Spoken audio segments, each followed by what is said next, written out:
Bonjour, révérend Médard Kalombo. Bonjour, monsieur le journaliste. Très content de vous voir sur Média Univers. Je crois que vous venez d'Mbujimai pour la convention internationale, réunion ministérielle et puis la campagne d'évangélisation. Et cela a déjà pris fin. Est-ce que vous avez un mot à lancer au révérend Ben par rapport à l'organisation de ces triples événements? Je dis merci à l'apôtre Ben pour les belles initiatives pour organiser les assises. C'était un moment où on a eu à mutualiser avec beaucoup d'hommes de Dieu. C'était vraiment un bon concert avec les hommes de Dieu venant de partout, des États-Unis, de l'Afrique du Sud, de l'Angola, de Brazzaville, de Namibie, même de l'intérieur du pays. Ah oui. C'était vraiment un bon concert. Équateur, le Bukatanga, Fungurume, Kikwit, Bunia, que le Très-Haut les bénisse Kisangani. richement, Voilà. qu'il bénisse son église et qu'il bénisse toute l'équipe qui forme sa ceinture. Ouais. Je crois que vous n'allez pas vous arrêter ici, on va les communiquer dans les jours à venir. Mais pour aujourd'hui, nous voulons vous donner l'opportunité de parler sur un sujet qui défraie la chronique. Il s'agit de Jésus et actuellement les diables. On ne sait pas comment qualifier cela. C'est quelque chose qui est en train de briser le cœur de plusieurs. Et on vous demande si vous pouvez donner votre point de vue là-dessus. Je vous laisse exposer librement. Est-ce réellement Jésus est-il le diable? Qui est le diable pour vous? Jésus est-il la sémence du serpent, comme les autres tentent à le dire, qu'il était l'ange qui était chassé, qui a traversé avec Ève dans les jardins, il est passé par Caïn, ainsi de suite, Judas. Alors, on vous donne les temps, je vous laisse. Soyez à l'aise et parlez-nous au moins presque 50 minutes, afin que le peuple de Dieu puisse avoir l'idée sur cette fameuse déclaration ou un enseignement qui est en train de percer les cœurs des autres personnes. Merci révérend, on vous laisse le temps de vous exprimer. Merci beaucoup, monsieur le journaliste. Nous sommes très disposés à pouvoir apporter un éclairage par rapport à cette question. Mais c'est aussi un défi que nous lançons à chaque personne qui trouvère que l'exposé du révérend Médard ne concorde pas avec les Écritures, ou lui peut prouver contrairement au pasteur Médard, il peut nous faire signe. Pour un débat, vous serez capable, vous serez partant. Très disposé. Voilà. Très disposé. J'ai encore un séjour ici, avant de répondre aux autres invitations. Je suis disposé à partager, à faire les débats avec n'importe quel pasteur, n'importe quel docteur, n'importe quel apôtre. Ne fouillez pas, ne déclarez pas seulement du haut de la chair, vous pouvez venir l'éprouver sur notre plateau, ça sera bien. Ne fouillez pas, s'il vous plaît, je vous implore, ne fouillez jamais. Merci révérend, on vous laisse naviguer avec les prophètes William Marion Branham sur ces sujets très capitaux et très importants pour nous. Merci monsieur le journaliste, nous les faisons volontiers. Que le Très-Haut vous bénisse richement. Nous allons devoir profiter par le micro de Média Univers que dirige le précieux frère et journaliste Jean-Claude Chimbombo pour pouvoir partager avec l'épouse à travers le monde sur la question très épineuse de la trace du serpent. Que le Très-Haut vous bénisse richement.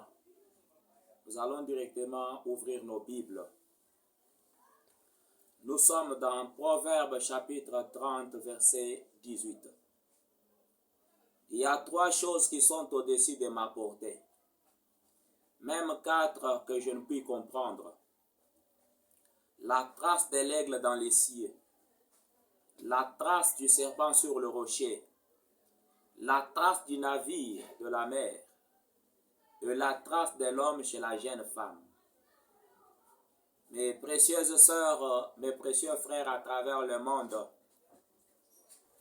la question de la trace du serpent, ça n'a jamais été une inspiration d'un homme. C'est l'inspiration du révérend Branham lui-même. Dans la prédication, j'ai entendu, maintenant je vois. un message prêché le 27 novembre 1965. Le paragraphe 33, gouverneur Branham lui-même promet ça. Pour vous qui êtes à New York et aux alentours d'Ohio et différents endroits, je désire bientôt prêcher au tabernacle le message « La trace du serpent ». La bête au commencement, la bête à la fin. Billy vous enverra un avis pour vous annoncer quand nous parlerons là-dessus. La raison pour laquelle je fais cela au tabernacle, c'est parce que ce message durera au moins 4 heures ou plus.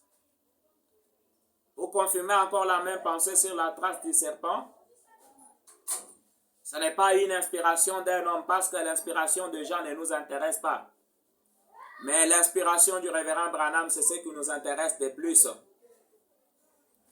Dans la puissance de transformation prêchée à Prescott, le 31 octobre 65, le paragraphe 157, le grand maître dit: et souvenez-vous, suivez cette sémence comme nous suivons sa trace dans quelques semaines sur ce serpent. Vous suivez cela? Cela débranche directement au travers des Écritures. Observez-les. Ces deux vignes croissent bien ensemble, comme vous avez entendu mon message sur la vigne. Elles apparaissent ensemble et si proches l'une de l'autre que cela séduirait même les Élis, si c'était possible. Dans les derniers jours, alors qu'on en arrive à la tête, cela produit un grain juste semblable au blé, mais ce n'est pas du blé. Voyez-vous, ce n'est que la balle. Donc la trace du serpent, c'est l'inspiration du révérend Branham lui-même, qui devait prendre pratiquement 4 heures de bande. Décrivons un peu le diable du ciel vers la terre et sa finalité, c'est qu'il est. Pas les commentaires des hommes. Les commentaires des hommes tuent. Pas les commentaires des pasteurs, pas les commentaires des apôtres, pas les commentaires, je ne sais, des docteurs, mais les commentaires du révérend Branham. Je suis dans ces jours-là sur le calvaire. Un message prêché le 25 septembre 1960, le paragraphe 29. Gouverneur Branham dit: le péché n'a pas commencé sur la terre. Le péché a commencé au ciel. Lucifer, le diable, fut une créature condamnée pour sa désobéissance avant même qu'il ne touche la terre. Le péché a commencé au ciel, où Dieu avait mis les anges et tous les autres sur la même base qu'il avait mis les êtres humains à la connaissance. L'arbre de la connaissance, l'arbre de la vie et l'arbre de la connaissance, entre lesquels l'homme devait choisir. Et quand Lucifer eut le privilège de faire son choix, il chercha quelque chose qui fît mieux que ce que Dieu avait, et ce fit le début des ennuis. Donc Lucifer commence au ciel, un ange qui était toujours à côté de Dieu. Dans Ésaïe chapitre 14, verset 12, on l'appelle l'astre brillant, le fils de l'aurore. Cet astre brillant, le fils de l'aurore, qui voulait occuper la place de Dieu. Dieu l'a précipité du ciel et Lucifer est venu sur la terre. Qu'est-ce qu'il est venu faire sur la terre? Gouverneur Branham dit dans l'exposé à la page 99, je suis dans la version de Shekinah. Donc si vous avez le gros livre de la voix de Dieu, c'est la page 97e. Gouverneur Branham dit ceci. Donc, exposé des âges, si vous avez la version de la voix de Dieu, le gros livre, c'est la page 97. Mais ici, j'ai lu la version de Shekinah, c'est la page 99. Gouverneur Branham dit ceci.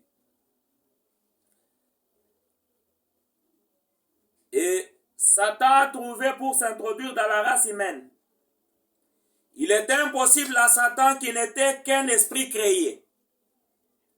de se reproduire de la manière dont Dieu s'est reproduit. La Genèse nous raconte donc comment il a produit sa sémence et s'est introduit, c'est-à-dire injecté dans la race humaine. Souvenez-vous aussi que Satan est appelé le serpent.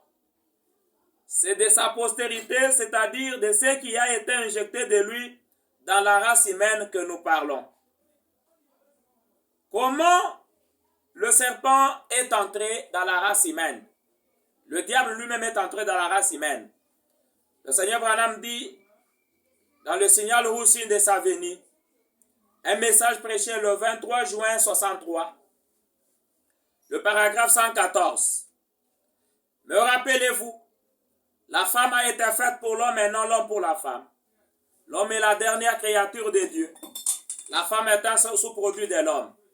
Elle a été faite pour l'homme et l'homme n'a pas été fait pour la femme. C'est plutôt l'inverse. Et l'homme tombe à l'autel de l'adoration de la femme. C'est exactement ce qui a déclenché la chose au commencement. C'est ce qui est arrivé au commencement. Comme Adam, le Fils de Dieu, ne pouvait pas être tenté pour faire le mal, Satan est entré dans la personne appelée serpent, lequel ressemblait à un homme. C'est là que tout a commencé et Ève est sortie de l'abri de la parole. Lucifer qui a été précipité, il est venu entrer dans la personne appelée Satan et le serpent. Cette personne appelée le serpent, gouverneur Branham le décrit dans Exposé, la page 99 encore. Le Seigneur Branham dit ceci. Le serpent ont toujours été et seront toujours à la fois repoussants et attirants. Le serpent a toujours représenté ce qui est bon et mauvais à la fois. Il a été un symbole phallique à toutes les époques, tout comme il est décrit dans le jardin d'Éden. Nous voyons que le serpent est la personnification de la passion du mal. Donc la personnification de la passion du mal, c'était le serpent dans le jardin d'Éden. Le diable, chassé par Michael, parce que voulant occuper son trône, il vient sur la terre. Il s'incarne dans une personne appelée le serpent. Et ce serpent-là, gouverneur Branham le décrit. Je relis dans question-réponse numéro 3. Un message prêché le 30 août 1964 matin. Le paragraphe 314. L'être humain est le seul qui puisse le faire. Et celui qui était proche après l'être humain, c'était le serpent. La Bible a dit qu'il était la plus rusée de toutes les bêtes des champs, la plus habile. Il possédait presque une âme. Il y avait en lui une place pour une âme, mais qu'a-t-il fait? Il s'est vendu à Satan pour tromper Dieu, pour essayer de le tromper. Combien le comprennent jusque-là? Satan, le serpent, avait presque une âme. Dieu savait que les gens rechercheraient ses os et il n'y a pas un seul os dans un serpent qui ressemble à l'homme. C'est sa malédiction. Il se tenait debout exactement comme un homme. Donc ce serpent-là, qui était la personnification de la passion du mal, il marchait. Il se tenait debout comme un homme. Le gouverneur Branham nous donne vraiment sa description ou son portrait dans la sémence du serpent. Un message prêché le 28 septembre 58. Le paragraphe 146. On va vous mettre à l'abri des commentaires. Maintenant, je suis allé chercher dans des dictionnaires un peu partout aujourd'hui pour vérifier ces mots. Voir ce que ces mots rusés veulent dire. Ça veut dire être intelligent, être astucieux. Et la meilleure interprétation de l'hébreu, c'est Maha. Maha. Ça veut dire qui possède une véritable connaissance des principes de la vie. Le paragraphe 147. Maintenant, observons donc ça pendant un instant. Il est intelligent, astucieux, et pourtant il se nomme le serpent. Mais souvenez-vous, il était ce qu'il y a de plus intelligent. Et il ressemblait plus à l'être humain que tout ce qu'il y avait dans le champ, le plus proche de l'être humain. Il n'était pas un reptile. Il n'était pas un reptile. C'est la malédiction qui a fait de lui un reptile. La Bible dit qu'il était le plus beau de tous. 156. Maintenant, regardez ce serpent du début. Nous allons faire son portrait maintenant. C'est un grand gaillard. Il est entre le chimpanzé et l'homme. Le serpent, le diable, Lucifer, savait que ce sang était le seul qui était compatible avec le sang humain. Que c'était la seule personne avec laquelle il pouvait traiter. Il ne pouvait pas traiter avec le chimpanzé. Ce sang-là n'était pas compatible. Il ne pouvait pas traiter avec plusieurs choses. Il ne pouvait pas traiter avec le mouton. Il ne pouvait pas traiter avec un cheval. Il ne pouvait pas traiter avec aucun autre animal. Il devait traiter avec ce serpent. Vous voyez, madame dit, considérons-le maintenant et voyons de quoi il a l'air. C'est un grand gaillard, un géant préhistorique. C'est ça qui fait qu'il retrouve ce gros ossement. Et je vais vous le montrer dans la Bible. Maintenant, soyez bien attentifs. Bon, ce grand gaillard, disons qu'il mesurait 3 mètres. Qu'il était très large d'épaules. Il ressemblait vraiment à un homme. Et son sang, en descendant après avoir accouplé les animaux l'un avec l'autre, on peut faire des croisements entre les animaux et ça donnait une qualité de sang de plus en plus élevée. Une forme de plus en plus évoluée. Une forme plus évoluée jusqu'à ce qu'on en arrive au niveau de l'homme. Donc le serpent ancien, c'est un grand gaillard qui mesure 3 mètres. Et si vous prenez la prédication William Branham prêche, gouverneur Branham dit que Jésus c'était un homme frêle. Mais ce serpent ancien, c'est un grand gaillard. Mais dans la prédication William Branham prêche, je peux lire cela. Gouverneur Branham dit, Jésus avait son corps frêle. Le corps de Jésus, c'était un corps frêle. C'est pour que ceux qui ramènent, qui essaient d'assimiler le corps de Jésus, qui essaient de l'assimiler avec le serpent ancien. Le serpent ancien, c'est un grand gaillard. Mais Jésus avait un corps frêle. Si vous prenez d'abord sur ta parole, Seigneur, prêchez le 5 mars 1948, paragraphe 29. Quand il se tenait devant la pierre de la tombe de Lazare, je peux le voir debout là en tant qu'homme frêle. En tant qu'homme frêle, pleurant avec de larmes. Et gouverneur Branham l'appuie encore pour montrer vraiment le portrait même de Jésus. Dans la prédication croit-il cela, prêché le 16 juillet 1950, le paragraphe 82. Regardez-les, oh là là, il n'y a pas. Son aspect n'avait rien pour nous plaire. Oh, il était probablement un homme d'apparence frêle. Il a dit un homme de douleur habitué à la souffrance, mais il a redressé son petit corps. Il a dit, je suis la résurrection et la vie. Il était d'un corps frêle.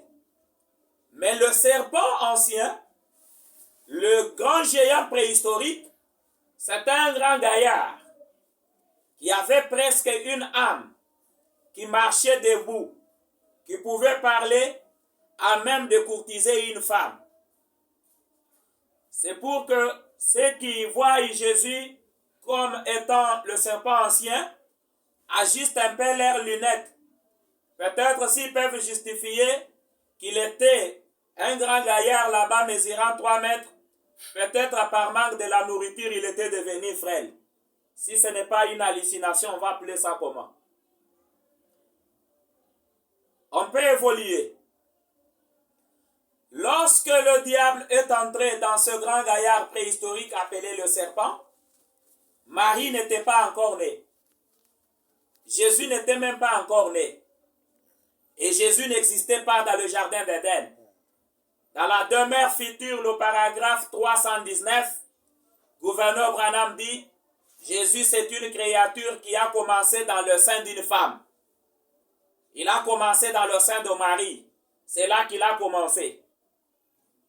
Si le pasteur, le docteur, le prophète, l'apôtre, il vous dit, mais attention, le diable, le serpent a commencé là-bas, Jésus a commencé, c'est lui qui a dérangé Ève. C'est sa parole à lui, ce n'est pas la parole de Dieu. C'est sa parole à lui. Et la parole d'un homme ne nous intéresse pas. Le temps des hommes est passé. C'est sa parole à lui. Ce n'est pas la parole de Dieu. Ce serpent, lorsqu'il s'est accouplé avec Ève, sa trace a disparu. Il est devenu un reptile. Il a commencé à ramper. Ce sont les serpents que nous ramassons même aujourd'hui. Il a commencé à ramper. Mais qu'était devenue l'incarnation de ce serpent-là qui était debout? Qu'était-il devenu? Est-ce que celui qui rampait, la bête qui rampait déjà par terre, était à ce moment-là le diable après le véridique de Genèse chapitre 3, le verset 15? Est-ce que ce serpent-là qui rampait déjà était déjà le diable? C'était ce gaillard-là préhistorique? Gouverneur Branham répond. L'union invisible. Prêché le 25 novembre 1965. Le paragraphe 150. Le grand maître déclare ceci. Non pas de la généalogie de la postérité de Caïn, mais de la généalogie de Seth. Donc, Caïn est du malin. Voilà le serpent. Dieu maudit le serpent debout. Il commence à ramper parce que le serpent debout avait déjà laissé sa semence en Ève. L'enfant qui était en Ève, gouverneur Branham dit, voilà le serpent. Et dans l'exposé des âges, gouverneur Branham dit, Caïn avait déjà le caractéristique spirituel du diable et le caractéristique physique du serpent. Lui-même, Caïn, était devenu le serpent. Révérend pasteur, cher ministre, chaque fois quand on quitte de son domaine pour faire ce qui n'est pas de son domaine, on va briser. Dans quelles sont les œuvres de Dieu, le paragraphe 9 jusqu'au paragraphe 12, le gouverneur Madame dit que si on connaît sa position, on peut faire le travail sans avoir beaucoup d'ennuis. Lorsqu'un évangéliste devient docteur, ou quand un apôtre devient docteur, il fera toujours les méli-mélo. Tantôt vous trouverez le serpent jugé qui rampait déjà. Il devient votre diable. Et Caïn, qui était déjà en Ève, il est encore diable. Vous verrez dans le jardin d'Éden 2 diables. Mais une fois que ce serpent-là, gaillard préhistorique, a subi le jugement de Dieu et que le serpent rampant était là, c'était une créature comme tout autre. Ce sont des serpents qui se mangent même aujourd'hui. Caïn lui-même était devenu le serpent debout. C'est pourquoi les chronologistes ne parviennent pas à découvrir cela. Quittons de Caïn défilons avec ça tout au long de la Bible. Le gouverneur Branham déclare ceci. Je suis dans la prédication qu'il a intitulée La sémence du serpent. Gouverneur Branham dit ceci. La sémence du serpent. Le géant prophète commence à défiler avec nous et je vous invite aussi à pouvoir défiler avec lui. Parce que c'est lui qui a la vérité. La vérité, ce n'est pas ce qu'un pasteur donne. Mais la vérité, c'est ce que le révérend Branham lui dit. Avant que je lise la sémence du serpent, je prends question-réponse sur les Hébreux, 3e partie. Prêché le 6 octobre 57. Paragraphe 589. Jusqu'au 591. Si vous remarquez bien, c'est de la lignée des Caïens que sont ici les hommes intelligents. De la lignée de Seth sont ici les hommes religieux. Je vais dire la vigne de la justice. C'est bien de là que venu. Par ces deux lignées, la lignée même dont nous faisons partie aujourd'hui, la lignée de Seth. Si vous remarquez bien aujourd'hui maintenant, juste pour terminer cette question, cette lignée des Caïens existe encore. La lignée de Seth aussi existe encore. Toutes les deux ont continué malgré tout. Les enfants des Caïens sont ici à Jeffersonville ce soir. Et les enfants de Seth sont aussi ici à Jeffersonville ce soir. Les deux lignées, la lignée des Caïens est à Jeffersonville et la lignée de Seth aussi est à Jeffersonville. Les deux lignées existent encore. Avant qu'on arrive avec ces deux lignées à Jeffersonville, défilons avec ces deux lignées au milieu de la Bible d'abord. Le révérend Branham fait cette déclaration. Je suis dans la prédication qu'il a intitulée La sémence des discordes. Un message prêché le 18 janvier 65. Paragraphe 35. Le grand maître quitte avec la lignée de la Genèse. Il arrive avec cela dans le Nouveau Testament au milieu de la Bible. Mais ces deux sémences, la sémence des discordes et la sémence de Dieu, ont fini par produire chacune sa vraie tête, dont l'aboutissement a été Judas Iscariote et Jésus-Christ. En effet, celui-ci était la sémence de Dieu. Il était le commencement de la création de Dieu. Il était Dieu, ni plus ni moins. Et Judas Iscariote est né le fils de la perdition. Il est venu de l'enfer. Il est retourné en enfer. Jésus-Christ était le fils de Dieu, la parole de Dieu manifestée. Judas Iscariote, par sa discorde, était la sémence du diable. Il était venu dans le monde pour séduire, exactement tel qu'il était au commencement dans Caïn, son ancêtre. Révérend pasteur, de quel courage avez-vous de faire Jésus, de faire que Caïn soit l'ancêtre de Jésus? Et c'est quel message? Le message de chez vous, le message de William Branham.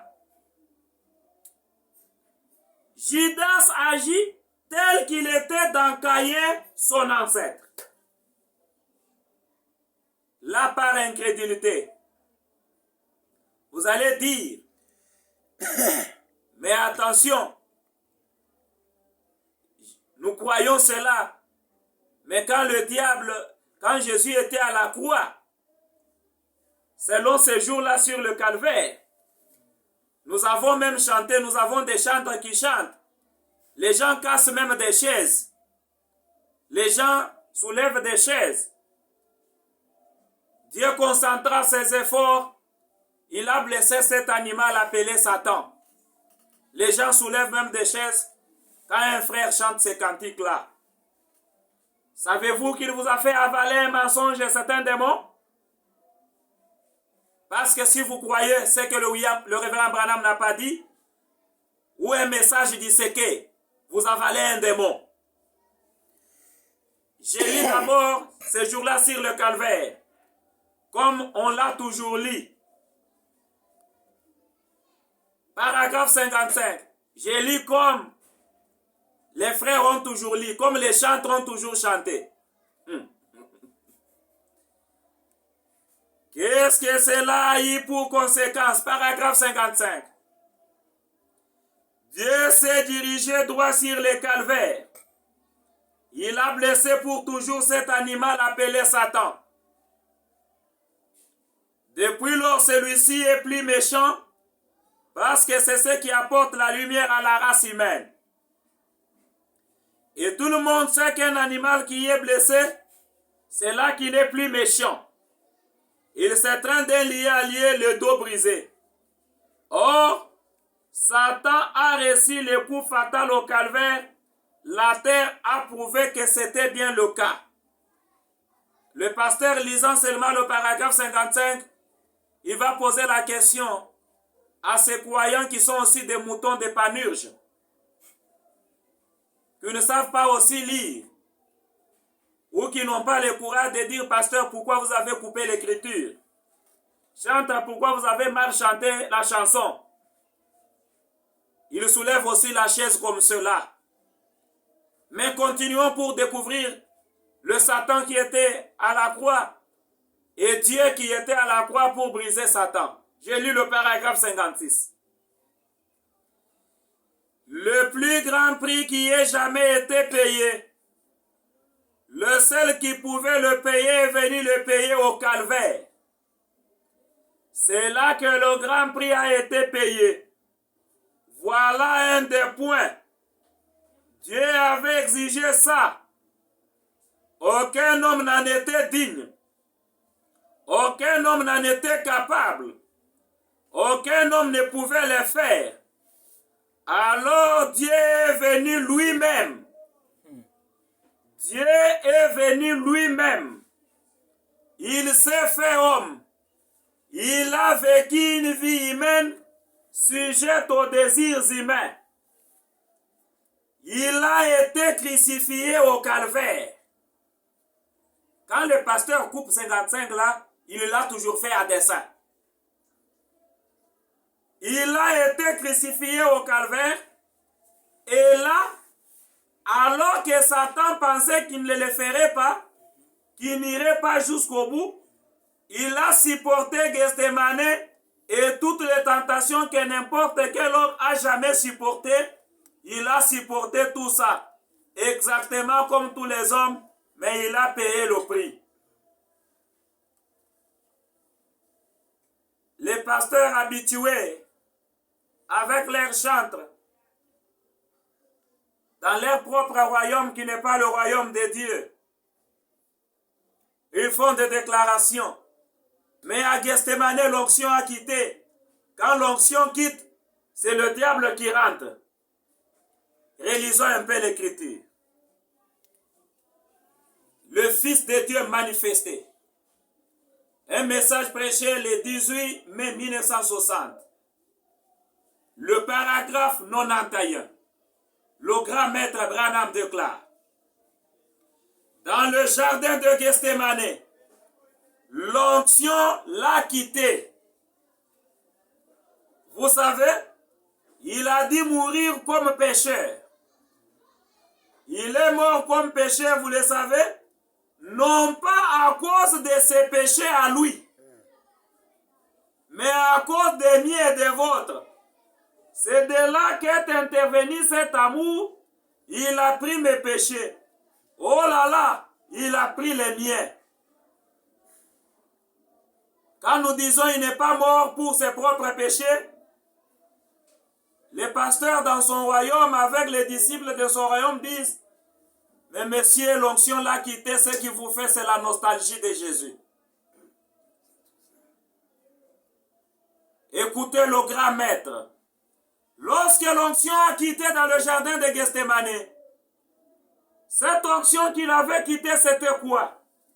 J'ai lu le révérend Branham Et on va vous montrer comment l'onction l'a encore récupéré. Le grand maître Branham dit ceci. Dans l'eau toujours présente au rocher. Prêché le 23 juillet 61. Le paragraphe 148. Le grand maître Branham dit. Jésus, quand il était ici sur terre, lorsqu'il est mort, son âme est descendue en enfer. Elle prêcha aux esprits qui étaient en prison, l'âme de Jésus. Aux âmes en prison qui ne se sont pas repenties au jour de la patience de Noé. Voilà ce que faisait son âme en enfer.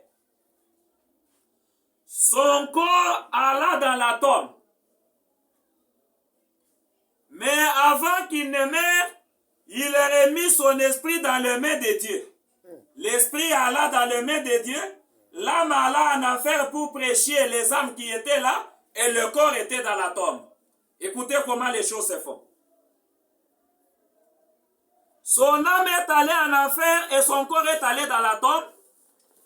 Et le chemin vers la résurrection était barré à Jésus jusqu'à ce que l'écriture s'accomplisse.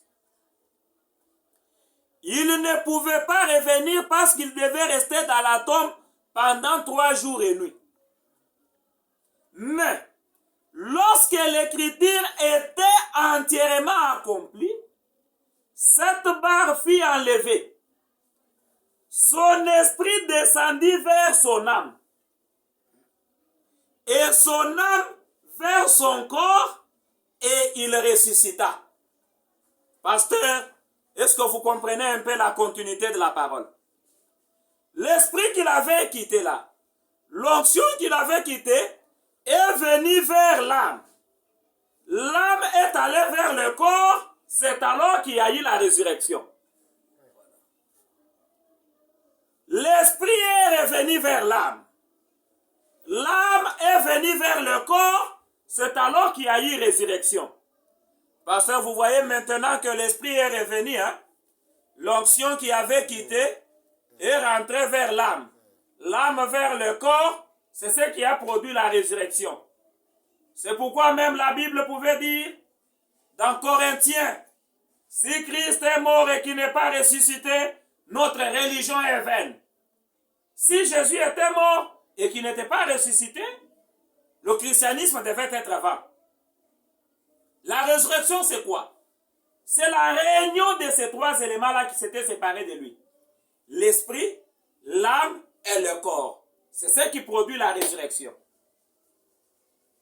Mes précieux frères, mes précieuses sœurs, le message est très urgent.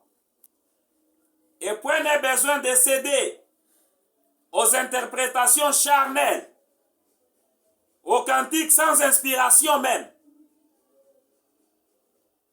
Dieu a blessé cet animal, Satan, c'était Jésus. De quel droit vous faites ça? Est-ce que le message est venu de chez vous?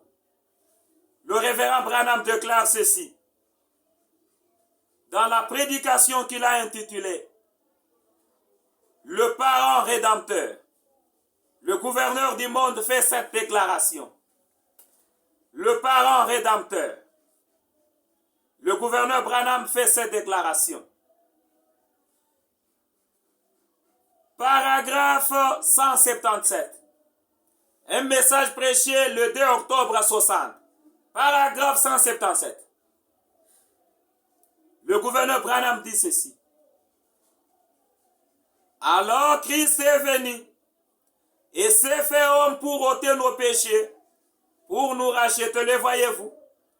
Mais l'autre homme ne le pouvait pas. Le diable ne pouvait pas mourir pour le péché. Le diable ne pouvait pas mourir pour le péché. Parce qu'il était l'auteur de la perversion et à l'origine du péché, voyez. Il ne le pouvait pas. Il avait gâché son héritage, cet autre type.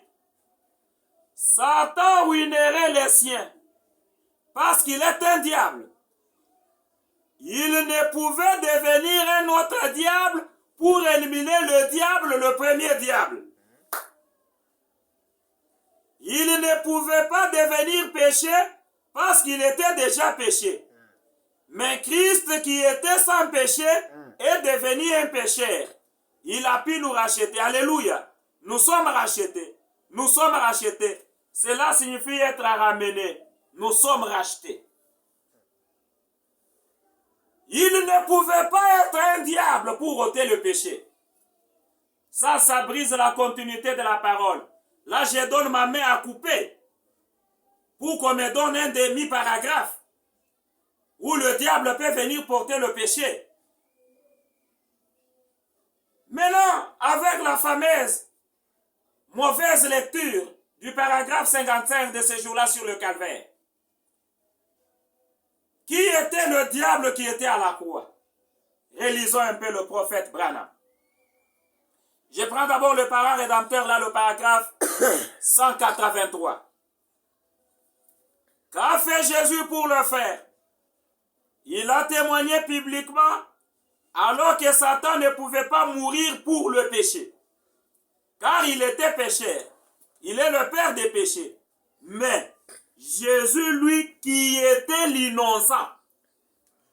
Mais Jésus, lui, qui était l'innocent, le Dieu du ciel qui n'avait pas à mourir, descendit et témoigna publiquement en mourant, élevé entre les ciels et la terre. Un témoignage public. On le dépouilla de ses vêtements et on le suspendit entre les ciels et la terre dans la honte. Il mourut comme un pécheur d'une mort ignominieuse pour racheter. Un témoignage public. L'innocent. Devons-nous rejeter les bandes ou suivre l'interprétation d'un pasteur? Devons-nous rejeter les bandes ou continuer à chanter les cantiques de ce chantre-là? Devrions-nous arrêter les bandes pour plaire au chantre ou pour plaire au pasteur? Notre âme, notre esprit, notre corps est lié à ce que le révérend Branham a dit. Ce que les hommes disent nous importe peu. Allons un peu, qu'est-ce qui était à la croix? Qui était le diable qui était à la croix? Le révérend Branham fait cette déclaration. Question-réponse du 23 décembre 59. Le paragraphe 182. Le gouverneur Branham fait cette déclaration. Paragraphe 182. Vous dites, oh, attendez donc une minute, frère Branham. Juste une minute, l'esprit de l'Antichrist fera cela. Avez-vous remarqué le deux têtes? Qui était Judas Iscariote? Le diable. Qui était Judas Iscariote? Le diable. La Bible dit qu'il était le fils de perdition. Qu'est-ce que la perdition? L'enfer. Il est le fils de l'enfer. Il est venu de l'enfer et est allé en enfer. Jésus-Christ était le Fils de Dieu. Il est venu du ciel. Il est retourné au ciel. Lorsque les deux sont morts sur des croix, Judas, savez-vous que Judas est mort sur une croix? Combien savent cela? Il est mort sur un bois. Jésus est mort sur un bois aussi. Celui-ci avait été coupé, c'est tout. Maudit soit celui qui meurt sur le bois. Il est venu de l'enfer, observez. Du moment qu'il a pu se faufiler dans l'église. Voilà donc jusqu'où il a pu aller. Voyez comme il peut être un séducteur. Comment Judas est venu? Qu'était-il? Un trésorier. Un frère travaillant dans l'église. Le trésorier de l'église. Il est venu bien là. Il a crié au Seigneur Jésus. Il était même justifié. Mais le diable. Pasteur, quand vous avez Judas le diable à la croix, vous avez Jésus le diable à la croix. Cherchez à ajuster encore vos lunettes. Quand vous avez un diable appelé Judas à la croix, Un autre diable appelé Jésus selon vous. Ne pouvez-vous pas seulement retirer votre chanson sur la surface, dire que j'étais seulement séduit? C'était juste la séduction du diable. Écoutez le grand maître Branham. Je suis dans Exposé des âges. Avant que je prenne l'exposé, je prends question-réponse du 28 juin 59. Paragraphe 180 jusqu'au paragraphe 183. La postérité de la femme. La postérité de la femme, laquelle était Christ. Marie a mis au monde le Christ. Et la postérité du serpent, laquelle était Caïn, a continué jusqu'à Judas Iscariote. Et Jésus et Judas étaient l'un et l'autre des incarnations juste au même moment. C'était Dieu et le diable. Est-ce que ça exige même des explications? Ça exige à ce qu'un chanteur puisse vous expliquer. Ça exige à ce qu'un pasteur vous explique ou qu'un apôtre vous explique. Écoutez. Jésus et Judas étaient l'un et l'autre les incarnations juste au même moment. C'était Dieu et le diable. 4 personnes mouraient à la croix au calvaire. Il y avait un brigand de chaque côté de Jésus et Judas se pendit à un sycomore, ce qui représente une croix. Maudit est celui qui est pendu au bois. Un brigand a dit, si tu es le fils de Dieu, fais-nous descendre. Paragraphe 182. C'était là Jésus, le prédicateur de l'évangile qui prêchait à la croix. Satan retournait en enfer prenant avec lui la postérité du serpent, l'incroyant.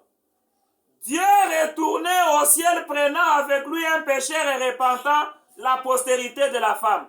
Certainement. Ce n'était pas la postérité du diable, c'était la postérité du serpent. Le serpent avait une postérité. La Bible dit qu'il en avait une. Elle existe encore aujourd'hui, la postérité du serpent. Dieu rentrait au ciel avec le pécheur repentant. Le diable rentrait en enfer avec le pécheur non repentant. Mais de quel droit avez-vous de faire de Dieu le diable? Et vous qui jubilez, si vous avalez ce qui n'est pas la parole, vous avez avalé le diable. Et ce n'est pas la parole de Dieu, c'est la parole d'un homme. Nous, notre vie, notre esprit, c'est ancré en ce que Frère Branham a dit. Au ciel, Dieu a pensé, sur la terre, Frère Branham a parlé, cela règle la question pour nous. Maintenant, l'onction même qui avait quitté Jésus pour le ressusciter d'entre les morts, c'était quoi? Lisons le prophète Branham. Dieu dévoilé. Le paragraphe 186. Le grand maître Branham déclare. Un message prêché le 14 juin 1964. Le paragraphe 186. L'onction est une personne. L'onction est une personne. Le mot Christ veut dire quelqu'un qui est loin. L'onction est une personne. Et cette onction-là qui avait oué Jésus, qu'il avait quitté pour venir le ressusciter d'entre les morts, c'est qui? Frère Branham déclare les principes de la guérison divine. Un message prêché le 23 septembre 51, paragraphe 101. Le grand maître Branham déclare: Amis, je crains que vous ne soyez pas conscients de ce qui se passe. le Dieu même de l'éternité, le Dieu qui a créé les cieux et la terre, le Dieu qui était sur notre Seigneur Jésus,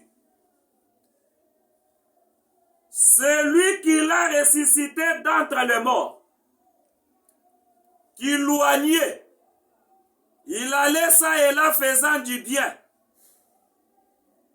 est ici dans cet auditorium à Jeffersonville dans l'Indiana ce soir. Il est ici maintenant. Soyez respectueux et croyez de tout votre cœur. Chers internautes, et vous qui aurez l'occasion de nous suivre à travers le média, Univers et d'autres médias, et même par l'entremise de la RTNC,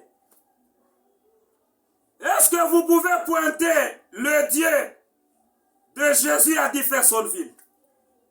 Est-ce que vous pouvez pointer l'onction qui était sur Jésus dans l'auditorium en Indiana, à Jeffersonville?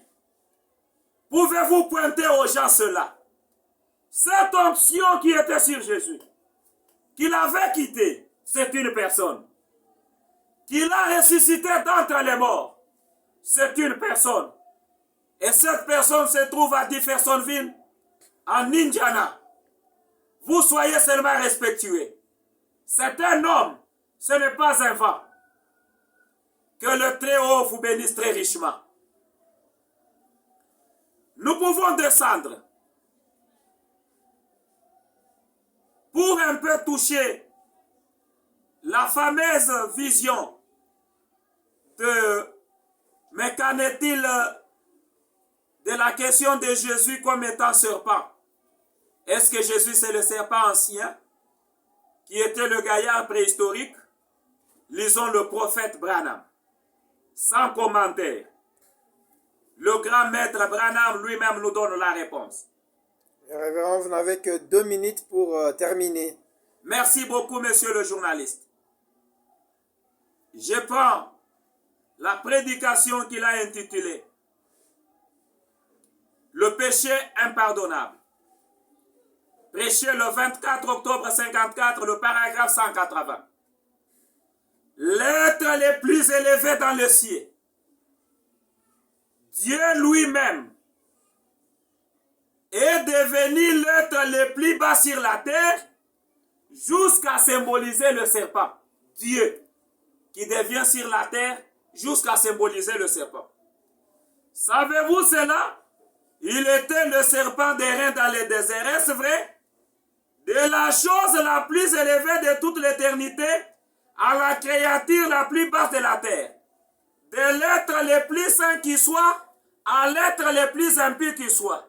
Car il a pris sur lui-même le péché de tout homme, de tout animal, de tout mortel, et il est mort comme un pécheur chargé de vos péchés. Que le Très-Haut